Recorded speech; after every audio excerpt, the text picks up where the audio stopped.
They are slowly making away with humans. All right. I mean, I'm not going to be the first one to say this. I'm pretty sure I'm not going to be the last. But they are definitely making away with humans. All right. Just look at automated services.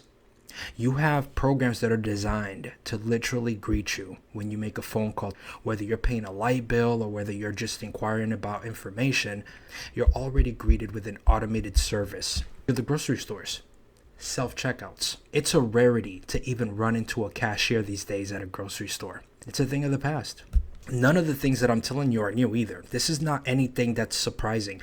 But what's caught my attention recently is the fact that no one is even fighting it anymore. There used to be some sort of like restraint against AI, against automated services, against robots doing certain tasks. Now it's like nobody even says a word about it. And I get it. A lot of people don't want to work anymore. Some of the jobs that robots are doing are jobs that people didn't want to do in the first place anyway.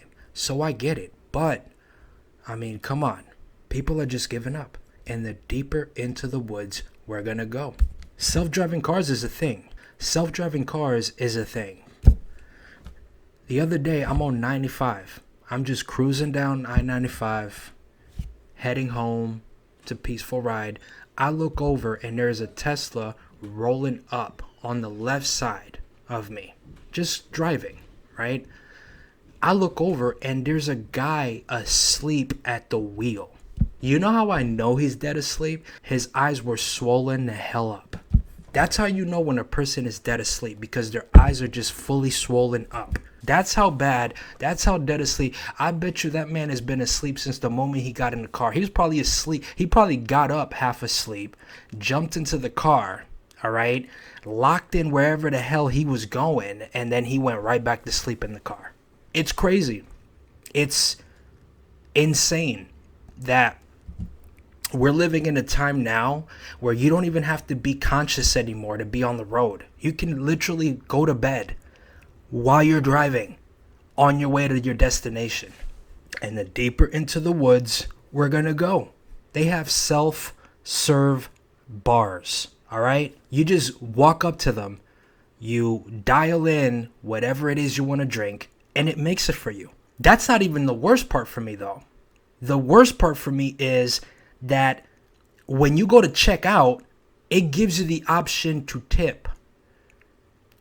Who am I tipping? What am I tipping? Does this machine get off the counter at some point and goes home after the shift? Does this machine pay bills? Does this machine go home to a family with kids? I got questions. Because I don't know who I'm tipping. You're asking me to tip, but I have no idea who I'm tipping here. It's crazy to me. It's wild. It's mind-boggling, to be honest. It really is. And the deeper into the woods we go. It's nothing that's out of the ordinary, you know? It's just, you can tell people are just like, they're getting tired of just existing or something, you know? It's wild like that, you know? People are just at that point in their life where they're like, you know what? I don't want to deal with this anymore. If a computer wants to take my job, then so be it. But if there's anything that AI or computers cannot take, they can never replace authenticity.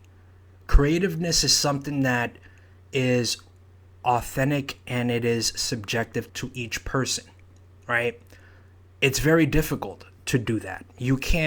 A machine cannot learn that type of a thing. Creativeness is something that is very sporadic, very different, and it's subjective to each person. So a computer's numbers, and although it could probably replicate as much as it can, it really cannot authenticate itself. With that said, I want to bring up someone who is very creative and probably one of the most creative MCs in the music industry right now. I'm talking about Sexyy Red. I'm telling you, when I think of Sexyy Red, I feel like she's like the epitome of creativeness. She freeballs everything, all right? Anything she does it on a whim. Okay, she just goes with it. It doesn't have to make sense at that moment, but it will.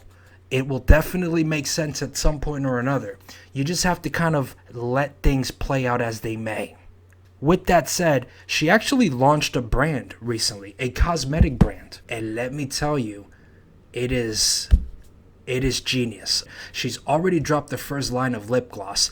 And when I tell you those names are out of this world, I mean, they are out of this world. All right.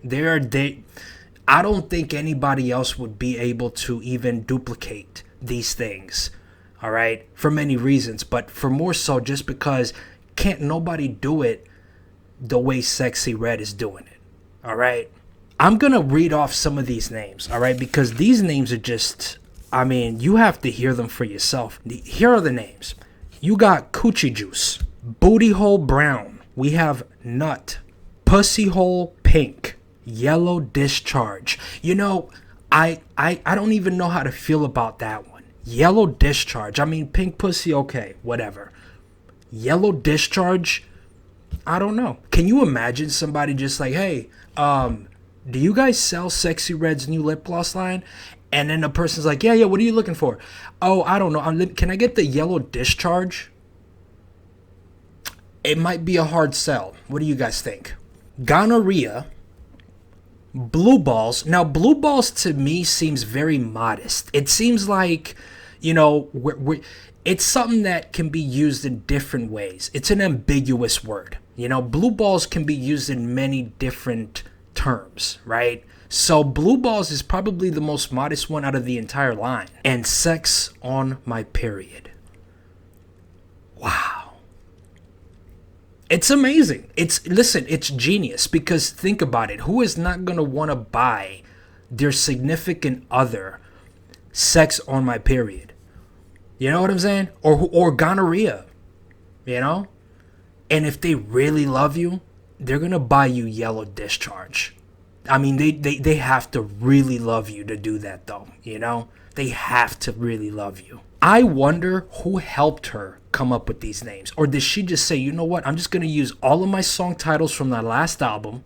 All right. I'm just going to use them. I'm going to recycle them. I'm going to put them in the brand and, you know, and see how it does. I mean, the album did great from what I heard.